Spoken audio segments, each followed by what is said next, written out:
దేవుని నామమునకు మహిమ కలుగును కాక. హెవర్లీ లైట్ మినిస్ట్రీస్ గ్లోబల్ ప్రేట్ టవర్ ఆధ్వర్యంలో జరుగుతున్న ఉదయకాల స్తుతి ఆరాధన కూడికొచ్చిన మిమ్మల్ని అందరినీ ప్రేమపూర్వకంగా ఆహ్వానిస్తున్నాను. హల్లెలూయా. మరి దేవుని యొక్క కృపను బట్టి బైబిల్ గ్రంథాన్ని కంటిన్యూస్ గా ధ్యానించటానికి దేవుడు మన టీం కి ధన్యత దయచేశాడు. ఇలాగున ప్రతి దినము బైబిల్ గ్రంథంలో నుంచి కొద్ది మరి పోర్షన్ ని కొంత భాగాన్ని మనం ధ్యానిస్తూ వస్తున్నాము. ప్రస్తుతము రెండవ రాజుల గ్రంథము 8వ అధ్యాయాన్ని మనము ధ్యానిస్తూ వస్తున్నాము. అహాబు కుమారుడైన యెహోరాము సిరియనుల మీద యుద్ధానికి వెళ్ళాడు. యుద్ధమైనప్పుడు అతనికి గాయాలు కలిగినప్పుడు అతను తిరిగి యెజ్రెయేలుకు వచ్చాడంట. ఆ గాయాలు బాగు చేసుకోవటానికి యుద్ధం అక్కడ ఇంకా ముమ్మరముగా కొనసాగుతూనే ఉంది. ఆ సమయంలో అతను తిరిగి వచ్చినప్పుడు యూదా రాజైన యెహోరాము కుమారుడైన అహజ్యా కూడా ఆహాబు కుమారుడైన యెహోరాము రోగి ఆయనని తెలుసుకొని అతనిని దర్శించుటకై యెజ్రెయేలు ఊరికి వచ్చెను.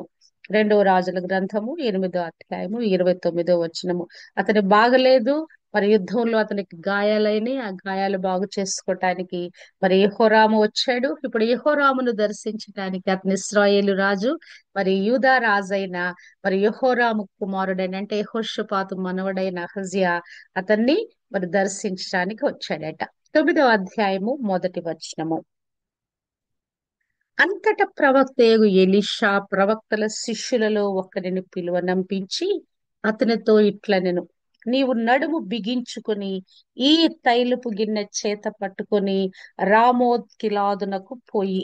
ఇప్పుడు ఎలీషా తన దగ్గరున్న శిష్యులలో ఒక శిష్యుని పిలిచాడు. ఒక యవనస్తుడైన శిష్యుని పిలిచి ఏం చెప్తున్నాడంటే, నువ్వు నడుము బిగించుకో, నీ చేతిలో తైలపు గిన్నె ఒకటి చేత పట్టుకొని రామోతిలాకు పోయి ఇప్పుడు నేను ఏం చెప్తున్నానో ఆ పని నువ్వు చేయమని చెప్తున్నాడు.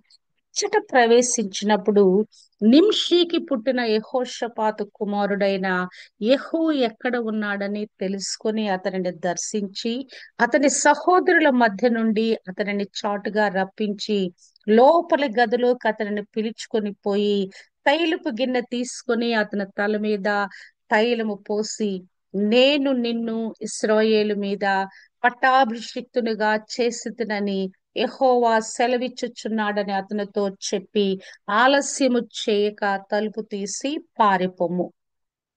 ఇక్కడ ఈ యొక్క యవనస్తుడికి కొన్ని ఇన్స్ట్రక్షన్స్ ఇచ్చి తన అసిస్టెంట్ కి కొన్ని ఇన్స్ట్రక్షన్స్ ఇచ్చి ఎలీషా పంపిస్తున్నాడు. నువ్వు అక్కడికి వెళ్ళి యెహూ అనే వ్యక్తి గురించి విచారణ చెయ్యి.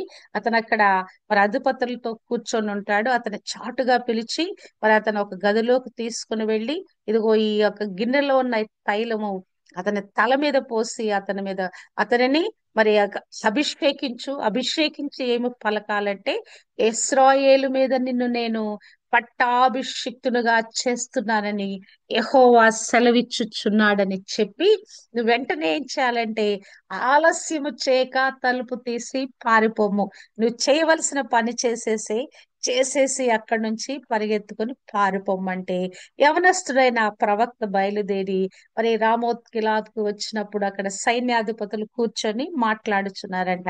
యెహూ ఎవరని చూస్తే గనక యెహోషాపాతుకి మరి తండ్రి అయిన నింషికి పుట్టిన కుమారుడు అనగానే మనవడు అన్నమాట. ఇక్కడ మనవడు వరుస అవుతాడు. ఇక్కడ ఆ మనవడిని ఇక్కడ మరలా దేవుడు తిరిగి లేవనెత్తుతున్నాడు.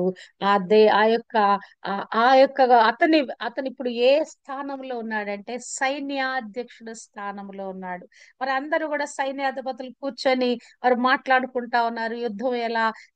మరి ముమ్మరంగా జరుగుతా ఉంది. సిరియనులతో యుద్ధాన్ని ఎలా మనం జయించాలి, ఎలా ఏంటని వారంతా కూర్చొని మాట్లాడుతా ఉన్నారు. అప్పుడు అతను అక్కడికి వచ్చాడు. వచ్చి అధిపతి నీకు ఒక సమాచారం తెచ్చితినని చెప్పగా అక్కడ చాలా మంది ఉన్నారు. అధిపతులు, సైన్యాధిపతులు చాలా మంది ఉన్నారు. అందరిలో ఇది ఎవరిని గూర్చినదని యెహూ అడగగా అది నిన్ను గూర్చినదే అంటాడు. యెహూ మరి అందరిలో ఒక ప్రశ్న వేస్తాడు, ఇంతమంది సైన్యాధిపతులు ఉన్నాము, ఎవరిని గూర్చిందంటే గనక నిన్ను గూర్చినదే అంటే, అందుకు యెహూ లేచి ఇంటిలో ప్రవేశించెను. అప్పుడు ఆ యవనుడు మరి దైవజనుడు చెప్పిన విధంగా అతని తల మీద ఆ యొక్క తైలము పోసి అతనిని అభిషేకించి మరి దేవుడు చెప్పిన పలికిన మాట, ఇశ్రాయేలు ప్రజల మీద యెహోవా నిన్ను పట్టాభిషిక్తునిగా చేసి ఉన్నాడు అని చెప్తూ, దేవుడు ఏదైతే మాట సెలవిచ్చాడో, నీవు నా సేవకులైన ప్రవక్తలను హతము చేసినటువంటి ఆ యొక్క యెజెబెలుకు నువ్వు ప్రతీకారము చేయాలి. అహాబు సంతతి వారిని అందరినీ నిర్మూలన చేయటం కోసం నేను నిన్ను అపాయింట్ చేస్తున్నానని, అందరూ అహాబు సంతతిలో ఏ పురుషుడు ఎవరు ఉండకుండా అందరినీ నిర్మూలన చేయము అని చెప్పేసి అతనికి ఆజ్ఞ ఇచ్చి, మరి అంతేకాకుండా యెజెబెలు పాతి పెట్టబడకుండా మరి మరి ఆ యొక్క నాబోతు భూభాగమందు కుక్కల చేత తినివేయబడును అని ఆ మాటలు ఆ యవనస్తుడు చెప్పి తలుపు తీసుకొని పారిపోయాడంట. మరి అతను బయటకు వచ్చినప్పుడు వాళ్ళందరూ అడుగుతున్నారు, ఏంటి అతను ఎందుకు వచ్చాడు, ఏంటి అతను వెర్రివాడలాగున్నాడు, ఏంటి అతను వచ్చి నీతో ఏం మాట్లాడుతున్నాడు అంటే గనక, నిజంగానే ప్రవక్తలు కొన్నిసార్లు వెర్రివారుగా కనపడతారండి లోకానికి. వారి వేషము, వారి భాష, వారి తీరు తెన్నులు, ఎందుకంటే వారు తమ గురించి వారు శ్రద్ధ తీసుకోరు. ఏదో ఉన్నదేదో తినేస్తారు, మరి ఉన్న వాటిని ఏదో కట్టుకుంటారు, బయటికి వెళ్ళిపోతా ఉంటారు. దేవుడు చెప్పిన పని నిమిత్తంగా వాళ్ళు పరుగులెత్తుతూ ఉంటారు. వాళ్ళ తమ వేషము, మరి తమ యొక్క ఆకారము, తమ గురించి, తమ శరీరాల గురించి వారు శ్రద్ధ తీసుకోరు. అతను కూడా ఒక పిచ్చివాళ్ళ కనిపించారు వీళ్ళకి, వీళ్ళ కంటికి. వెర్రివాడు అని చెప్పి మాట్లాడుతున్నాడు. కానీ ఇక్కడ అతను అంటున్నాడు, అతను వచ్చి నాకు చెప్పిన మాట ఏంటంటే, యెహోవా నన్ను పట్టాభిషిక్తునిగా చేయుచున్నానని యెహోవా సెలవిచ్చాడు అని చెప్తే గనక, అంతట వారు అతి వేగరముగా తమ తమ వస్త్రములను పట్టుకొని మెట్ల మీద అతని క్రింద పరిచి బాకా ఊదించి యెహూ రాజయ్యున్నాడని చాటించిరి. హల్లెలూయా. ఇప్పుడు మరి ఇక్కడ ఆ మాట వినగానే వారిలో కూడా ఆత్మకార్యం జరిగించాడండి. చూడండి, దేవుడు చూడటానికి అక్కడ వచ్చినటువంటి ఆ ప్రవక్త, శిష్యుడైన ప్రవక్త వెర్రివాడులాగున్నాడు. కానీ ఇది దేవుని మాట, దేవుని కార్యమని చెప్పగానే వారిలో ఆత్మకార్యము జరిగిందండి.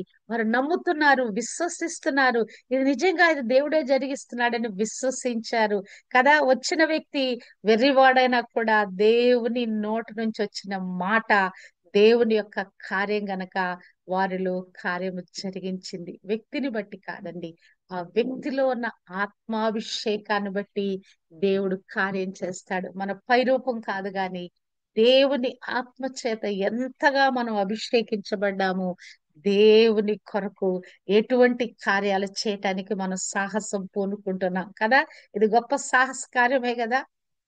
ఆ యొక్క యవనస్తుడు ప్రాణాలకి తెగించి అక్కడ ప్రవేశించాలి. అక్కడికి వచ్చి ఆ కార్యం చేయాలంటే అతనికి చాలా మరి కరేజ్ కావాలి కదా. మరి అతను ఆత్మవిశ్వాసముతో దైవజనుని యొక్క హెచ్చరికను, దైవజనుడు కమిషన్ చేసిన పనిని మరి అతను అవి తీసుకుని వచ్చి తన పని ముగించి మరి వెళ్ళిపోయినట్లుగా చూస్తున్నాము. అది దేవుని మాటగా భావించి వారు ఏం చేస్తున్నారంటే అతనిని పట్టాభిషిక్తునిగా చేసి అతను రాజు అయి ఉన్నారని చాటించారంట. ఈ ప్రకారము నింషికి పుట్టిన యెహోషాపాతు కుమారుడైన యెహోరాము మీద కుట్ర చేసెను.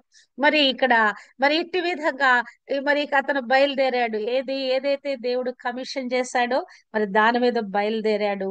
మరి ఇంకను సిరియా రాజైన అహజాయలను ఎదుర్చడానికి వీళ్ళందరూ కూడా మరి సైన్యము, ఆ సైన్యాధిపతులు అందరూ కూడా ఈ రామోత్ గిలాద్ అనే దగ్గర వెయిట్ చేసి ఎట్టి విధంగా అతన్ని ఎదిరించాలని వాళ్ళందరూ కూడా వెయిట్ చేస్తా ఉన్నారు. కానీ మరి ఇతను వచ్చేసేమో, రాజు వచ్చేసేమో బాగా గాయాలు బాగు చేసుకోవటానికి అతను మరి యెజ్రెయేలు అనే ఊరికి వెళ్ళిపోయాడు. అతను దర్శించటానికి అక్కడ మరి యెహోరాము కుమారుడైన అహజ్యా వచ్చి ఉన్నాడు.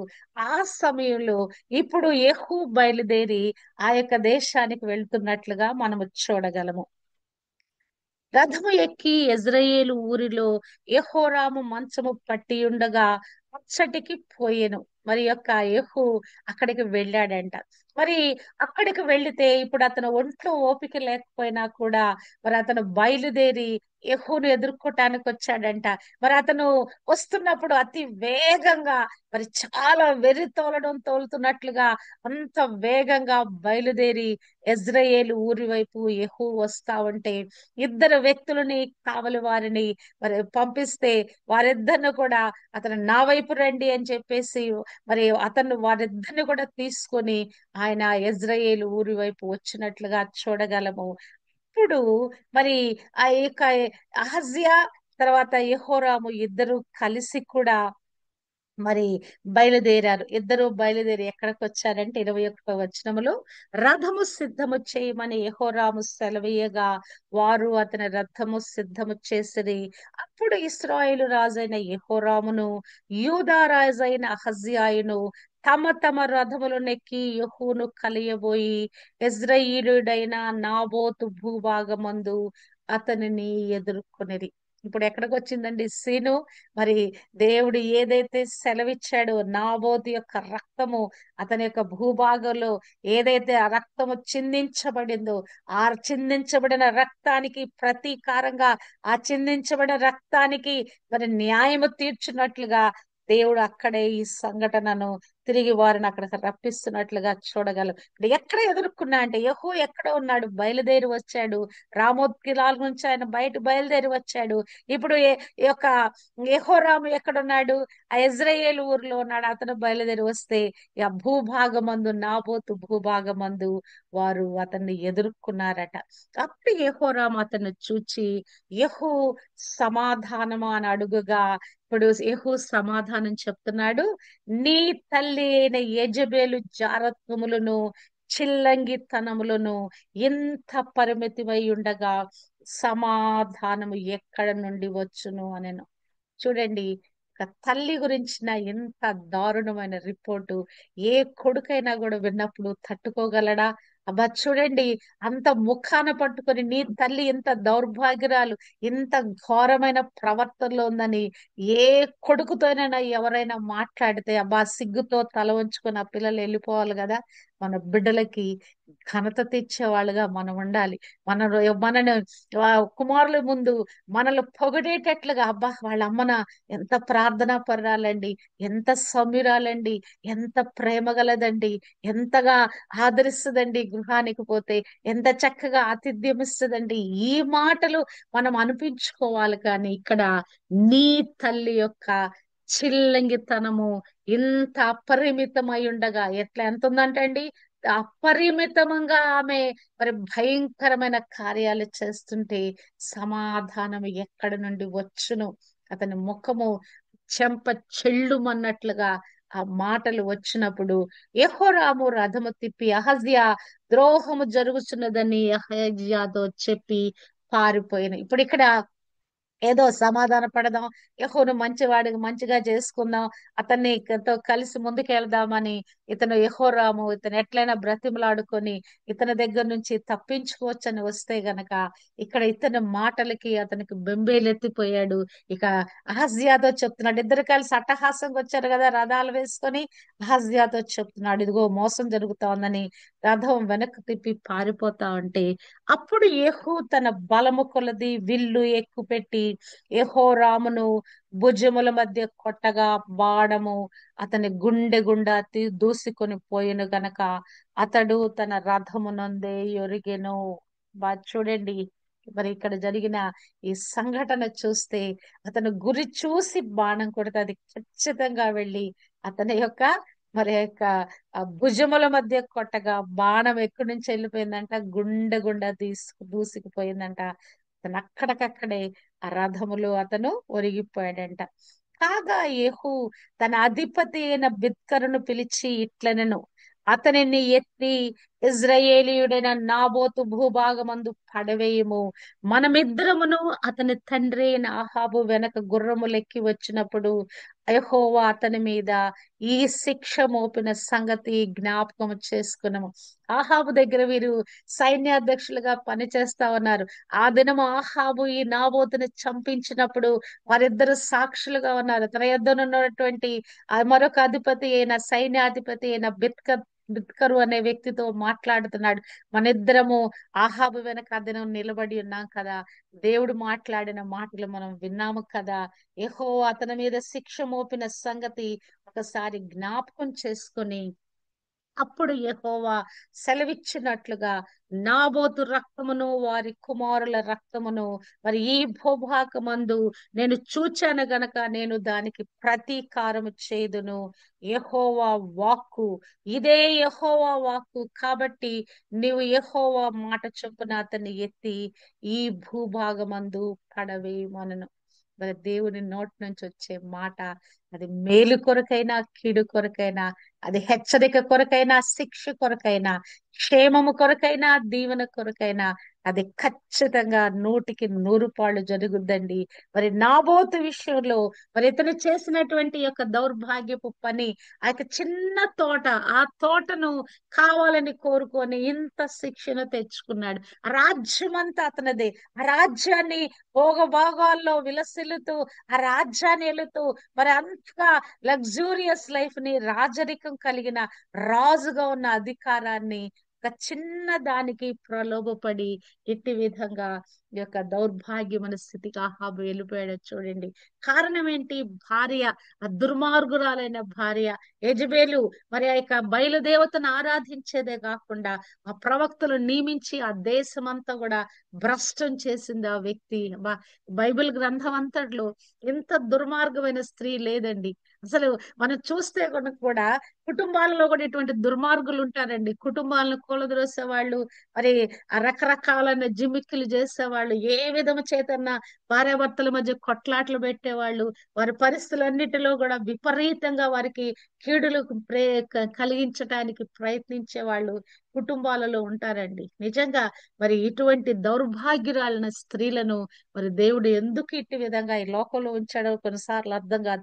ఎంత దుర్మార్గత్వమా, ఎంత దుర్మార్గత్వం అనిపిస్తుంది వాళ్ళ గురించి ఆలోచిస్తే.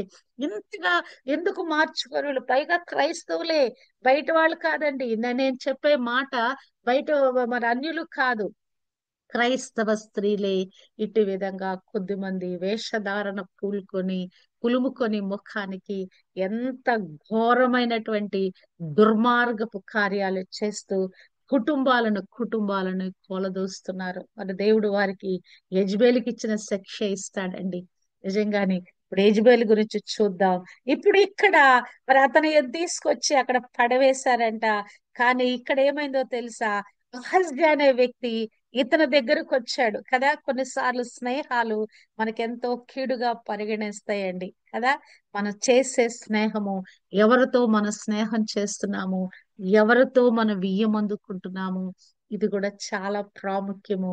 ఇప్పుడు అహజ్యా మరి అక్కడికి వచ్చినందుకు అతనిని కూడా ఇప్పుడు ఇక్కడ మరి మరి అతను ఏం చేశాడంటే, యూదా రాజు అయిన అహజ్యా జరిగిన దానిని చూచి పారిపోగా అయినను యెహోవా అతనిని తరిమి రథమునందు అతన్ని హతము చేయడని ఆజ్ఞ ఇచ్చుట గనక వారు కూడా అతన్ని కొట్టగా అతను మరణమాయెను అని. అతని సేవకులు ఏం చేశారంటే అతని రథం మీద వేసుకొని యెరూషలేము తీసుకొని పోయి దావీదు పురమందు అతని పితరుల సమాధిలో అతని పాతి పెట్టిరి. ఇక్కడ ఈ యొక్క యెహోరాముకి తోడుగా వెళ్ళుట ద్వారా మరి ఏమైపోయింది? అహజ్యా తన ప్రాణాలను పోగొట్టుకోవటం జరిగింది కదా. ఎంత అన్యాయం అయిపోయాడండి అహజ్యా. కేవలం అతను పరామర్శించడానికి వచ్చాడు. అసలు ఎందుకు వచ్చాడు? అతని యొక్క చెల్లెలు చేసుకున్నాడు. అతల్యా ఈ యొక్క యెహోరాము యొక్క చెల్లెలు, అహాబు కూతురు వియ్యమందాడు గనక మరి అతన్ని బావని పరామర్శించడానికి వచ్చినందుకు అతను తన ప్రాణాలు పోగొట్టుకోవటం జరిగింది. ఇక్కడికి వచ్చిన తర్వాత మరి ఇక్కడ యెజబేలు సంగతి చూస్తే యెహూ ఆ ఊరికి వచ్చాడనే సంగతి తెలిసినందుకట ఆమె ఏం చేస్తా ఉందంటే ఆమె తన ముఖమునకు రంగు పూసుకొని శిరోభూషణములు ధరించుకొని కిటికీలో నుండి కనిపెట్టి చూచుచుండగా అమ్మగారు ఏం చేసింది? చక్కగా మేకప్ వేసుకొని ఒంటికి అన్ని తగిలించుకుంది. ఆ యొక్క బంగారాలు ఏమేమో ఉంటాయి కదా, ఆ నగలు, ఆ వస్త్రాలన్నీ ధరించుకొని మరి ఇక్కడ కిటికీ దగ్గర వెయిట్ చేస్తా ఉందంట. ఆమెకు విషయాలు తెలుస్తా ఉన్నాయి. యెహూ వచ్చాడు, మరి తన కుమారుని చంపటానికి వచ్చాడు, వారందరి మీద కూడా మరి యుద్ధానికి బయలుదేరి వచ్చాడు. యెహూను వ్యక్తిని మరి అక్కడ నియమించుకున్నాడు దేవుడు. అతను బయలుదేరి వస్తున్నాడు. అతను వస్తున్న సమాచారము ఆమెకు తెలిసింది, గాని ఎంత నిర్లజ్జగా ఆవిడ మరి చెయ్యకూడని విధంగా భయంకరాలుగా ఆమె సిద్ధపడి మరి ఇక్కడ ఆమె ఆ కిటికీ దగ్గర అతని కోసం వెయిట్ చేస్తా ఉందంట. అతడు అక్కడ దగ్గరికి వచ్చినప్పుడు ఆమె అడుగుతుంది, సమాధానంగా వస్తున్నావంటూ, నీ యజమానుని చంపినవాడా, నీవు సమాధానముగా వచ్చుచున్నావా? ఎంత కేర్లెస్ ఉమనండి. ఒక తన కొడుకును చంపి వస్తున్న వ్యక్తి తనను కూడా చంపడా? అతను అంత రౌద్రంతో వస్తా ఉంటే ఆమెకి అసలు ఏమన్నా వివేకం ఉందా? అసలు ఏమన్నా జ్ఞానం ఉందా? అరే, అతను అంత కోపంగా దూసుకుని వచ్చేస్తా ఉన్నాడు, నా కొడుకును కూడా చంపి వచ్చేసాడు, ఇంకా సమాధానం అనే ప్రశ్న ఎలా వేస్తుంది? అసలు ఎక్కడికో వెళ్ళి దాక్కోవాల్సింది. కానీ అతనికి ఎదురుగా కిటికీలోంచి చూస్తా మరి మరి నిర్భయంగా ఆడ ఉంది కదా. కొన్నిసార్లు మానవులు చేసే పొరపాటులట హృదయము కఠినమైపోద్దంట. వారికి ఆలోచన శక్తి వారిలోంచి వెళ్ళిపోద్దంట. ఆ సిచ్యుయేషన్స్, ఆ జరుగుతున్న సంఘటనలు వారి మనసు మీద ఏమీ ప్రభావితం చూపించవట. ఇక్కడ ఆమె ఎంత నిర్లజ్జగా అక్కడ నిలబడి ఉందంటే, అతడు తల ఎత్తి కిటికీ తట్టు చూచి, నా పక్షమందున్న వారు ఎవరని అడుగగా, ఇద్దరు ముగ్గురు పరిచారకులు పైనుండి తొంగి చూచిరి.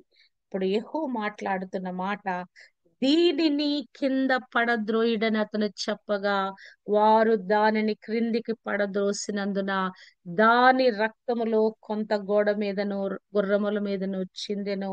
అతడు గుర్రముల చేత దానిని తొక్కించెను. ఇక్కడ మనం చదివితే ఈమె ఒక రాజకుమార్తె, రాజు భార్య, ఒక రాజుకు తల్లి కదా.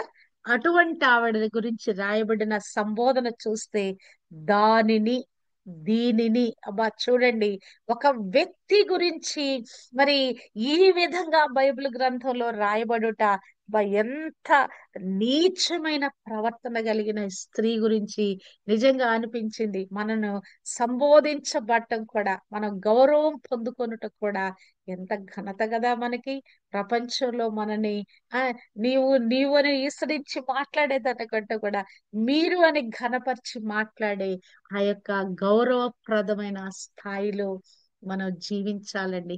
ఇక్కడ చూడండి, ఎంత హీనంగా దానిని, దీనిని అని ఇక్కడ మాట్లాడతా మరి రాయబడింది బైబిల్ గ్రంథంలో. అంటే ఆమె తనకు ఇవ్వబడిన ఘనత అంతటిని, తనకు ఒక రాజరికపు స్థితి అంతటిని ఆమె పోగొట్టుకుంది.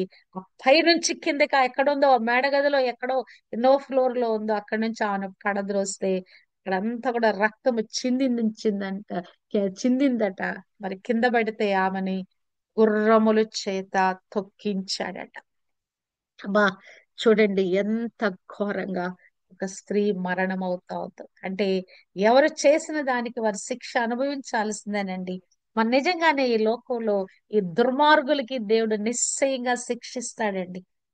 నిశ్చయంగా మరి మనం మంచి విత్తామా మంచి కోసుకుంటాము, కీడు విత్తామా కీడు కోసుకుంటాము. ఆమెను చూస్తేనట, ఆ గుర్రముల చేత తొక్కించినప్పుడు ఆమెను తీసుకెళ్లి పాతి పెడదామని చూస్తే కపాలము, పాదములను, అరచేతులు తప్ప మరి ఏమీయూ కనపడలేదు. మరి అక్కడ చూస్తే ఆమెను గుర్రముల చేత తొక్కించేశాడు. ఇప్పుడు అక్కడ ఆమెకి తల ఒకటి, ఈ కపాలం ఒకటి, అంటే పైనున్న చర్మం అంతా వెళ్ళిపోయి కపాలం మిగిలిందంట. అరచేతులు, అరపాదాలు, ఎందుకంటే వాటి మీద గుర్రాలు అక్కడికి వెళ్ళినట్లేవు, అక్కడ ఏవో మిగిలిపోయినాయి, అవి మాత్రమే కనపడినాయట. మరి ఇట్టి విధంగా అతడు ఇట్లనెను, యెజబెలని ఎవరును గుర్తుపట్టకుండా యెజ్రెయేలు భూభాగమందు కుక్కలు యెజబెలు మాంసమును తినును.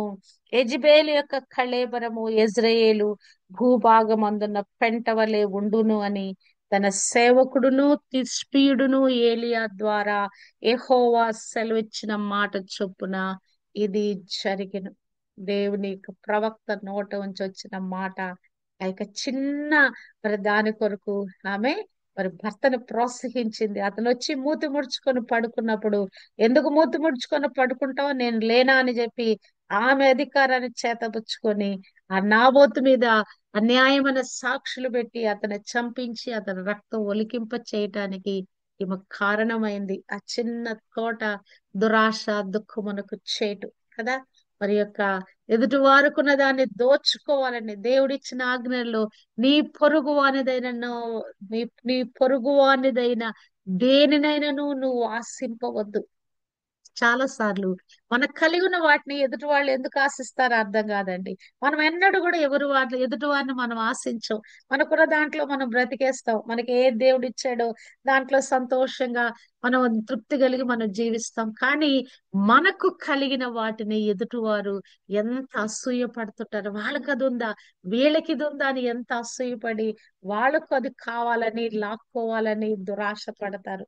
కానీ దేవుడు ఊరుకుంటాడా? ఎదుటి వారిని పొరుగు వారిని తీసుకుంటే ఊరుకుంటాడా? పొరుగు వారికి ఇవ్వు అని చెప్తున్నాడు. నీ దగ్గర ఎక్స్ట్రా ఉంటే పొరుగు వారికి ఇవ్వమని దేవుని వాక్యం సెలవిస్తా ఉంటే పొరుగు వారి దగ్గర నుంచి లాక్కుంటే దేవుడు ఊరుకుంటాడా? నిజంగానే యెజెబెలు ప్రవర్తించిన ప్రవర్తనకి, ఎంత దుర్మార్గపు ప్రవర్తనకి అంత దుర్మార్గంగా దేవుడు ఆమెను శిక్షించాడు. ఆమె చేసిన దానికి తగినట్లుగా ఆ శిక్ష పొందుకుంది. ఆమె యొక్క రక్తాన్ని, అహాబు యొక్క రక్తాన్ని, ఆ కుమారుల యొక్క రక్తాన్ని మరి కుక్కలు నాకిని అంటే ఆ భూభాగం అంతట్లో దేవుడు న్యాయం తీర్చాడట. రక్తముకి ప్రాణం ఉందండి. రక్తము మొర్రపెడుతుంది. రక్తానికి మరి దేవుడు ప్రతీకారం తీరుస్తాడు కదా. హెబేలు రక్తం కూడా మొర్రపెడుతుందంట ఆ యొక్క లోపల నుంచి. నీ తమ్ముడు ఎక్కడా అంటే నాకేం తెలుసు అంటాడు కయ్యూను. కానీ హేబేలు రక్తం యొక్క స్వరము నాతో మాట్లాడుతుంది కయ్యూను అని చెప్పేసి దేవుడు మాట్లాడతాడు కదా. ప్రాణమైన ఈ రక్తాన్ని మరి దేవుడు ఎంత విలువైనదిగా ఆయన భావిస్తున్నాడో చూడండి. నా శరీరంలో ప్రవహించే రక్తం కూడా ఎంతో విలువైనదండి. మానవుడు చనిపోయినప్పుడు రక్తం పోతే వాడు బ్రతకడు కదా. అది యాక్సిడెంట్ అయినప్పుడు కదా. మనకు కూడా ఒక బ్లడ్ ఇష్యూ అయినప్పుడు మన ఒంట్లో రక్తం తక్కువైతే కూడా మనం బ్రతకలేము కదా. రక్తమే మరి ప్రాణానికి ఆధారమైంది గనక మరి స్త్రీలైన మనము చాలా సార్లు ఎనిమిగ్గా అయిపోతాం. కనుక రక్తము రక్తహీనత కాకుండా మనల్ని మనం కాపాడుకోవాలి. రక్తహీనత కాకుండా స్త్రీలందరికీ, భారతీయ స్త్రీలందరికీ ఉన్న ఇదేంటంటే ఇంట్లో వాళ్ళకి పెడతారు కానీ వాళ్ళు తినరు, టైంకి తినరు. అన్ని కూడా చేసి పెట్టి సమయాన్ని పాటించరు. దాంతో ఏమైపోద్ది, ఎనిమిక్ అయిపోతారు, రక్తహీనత అయిపోద్ది. కనుక మన గురించి మనం శ్రద్ధ తీసుకుందాం. తర్వాత ఒక స్త్రీ, ఇంత భయంకరాలన్న స్త్రీ గురించి దేవుని వాక్యంలో రాయబడింది. ఎందుకు మనం ఒక వాక్యాలు ఎందుకు ధ్యానిస్తామంటే చెడును విసర్జించటానికి, మంచిని అనుసరించటానికి. ఇంత దుర్మార్గురాలైన ఈ స్త్రీ విషయంలో దేవుడు ప్రతీకారం తీర్చాడు. యెహోవా యందు భయభక్తులు కలిగిన స్త్రీ కొనియాడబడింది. మన భయభక్తులు కలిగిన స్త్రీల వలె దేవుని కొరకు జీవించటానికి దేవుడు తన కృప మనకు దయచేయును గాక. దేవుడు మనల్ని మన పాపదోష అతిక్రమాలు క్షమించి దాని యొక్క రక్తం చేత మనల్ని కడిగి నీతిమంతులుగా తీర్చి ఆత్మ ద్వారా పరిశుద్ధపరుస్తున్నాడు. ఏ చిన్న బలహీనత వచ్చినా ఎప్పటికప్పుడు వాక్యం ద్వారా, ఆత్మ ద్వారా మనం దిద్దుబాటు చేసుకుంటూ దేవునికి ఇష్టలైన పాత్రలుగా మన జీవితాలను ముందుకు కొనసాగింప చేయదుము గాక. ఈ శరీర కార్యాలను జయించిన వారుగా ఏ ప్రలోభానికి మనము వెళ్ళక మరి దేవుని కొరకే పరిశుద్ధమైన పాత్రలుగా జీవిస్తూ మన కుటుంబాలను మనం కట్టుకుంటూ సంఘంలో, సమాజంలో సాక్షులుగా మంచి పేరు తెచ్చుకున్న వారుగా, గౌరవ ప్రదాలతో జీవించు వారుగా ఉండటానికి దేవుడు తన కృప మనందరికీ దయచేయును గాక. యెజెబెలు లాంటి మనస్తత్వము, యెజెబెలు లాంటి ఆ ప్రవర్తన కలిగిన స్త్రీలు మన క్రైస్తవ లోకంలో ఉన్న ప్రతి ఒక్కరు కూడా యేసు నామములో మార్చబడుదురు గాక, బుద్ధి కలుగును గాక. వారికి తమ ప్రవర్తనను, ఆ యొక్క దుర్మార్గపు ప్రవర్తన విడిచిపెట్టి నరకం నుంచి, అగ్ని నుంచి తప్పించబడటానికి కూడా వారికి దేవుని కృప అనుగ్రహించబడును గాక. దేవునికి మహిమ కలుగును గాక. హల్లెలూయా.